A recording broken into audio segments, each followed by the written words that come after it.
থাকবো স্যার।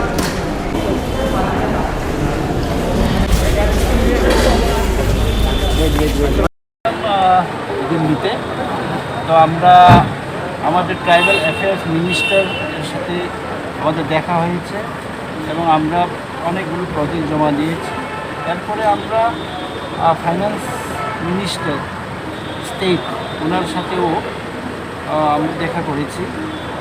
এরপরেও আমরা দেখা করেছি আমাদের এই এমবেসি, ইসরায়েল এমবেসি এবং ব্রাজিলের অ্যাম্বাসেডারের সাথে কথা হয়েছে। আমাদের কালচারাল এক্সচেঞ্জ, আমাদের কী বলবো, বিভিন্ন টেকনোলজি করে কীভাবে আমাদের ত্রিপুরাকে, আমাদের এই অত্র এলাকার যে কৃষি আর ব্যবস্থা, ফিশারি, এআরডিডি এবং ফুটবল কে কীভাবে ব্রাজিল থেকে কোচ এনে আমাদের ছেলে মেয়েদের কোচিং করা যায় এই নিয়ে আমরা কথা বলেছি।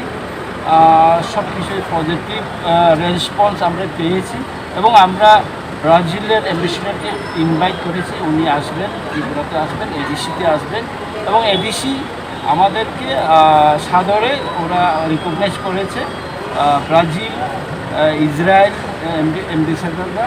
আর আমরা অর্থমন্ত্রী এবং ট্রাইবাল অ্যাফেয়ার্স মন্ত্রীর সাথে যেগুলো আমরা দেখা করেছি এবং আমাদের দাবি দেওয়াগুলো আমরা রেখেছি। আরও কিছু আগামী দিনে, আগামী 9 তারিখে আমাদের আরেকটা এগ্রিকালচার, কৃষির একটা টিম যাচ্ছে এডিসি থেকে হরিয়ানাতে।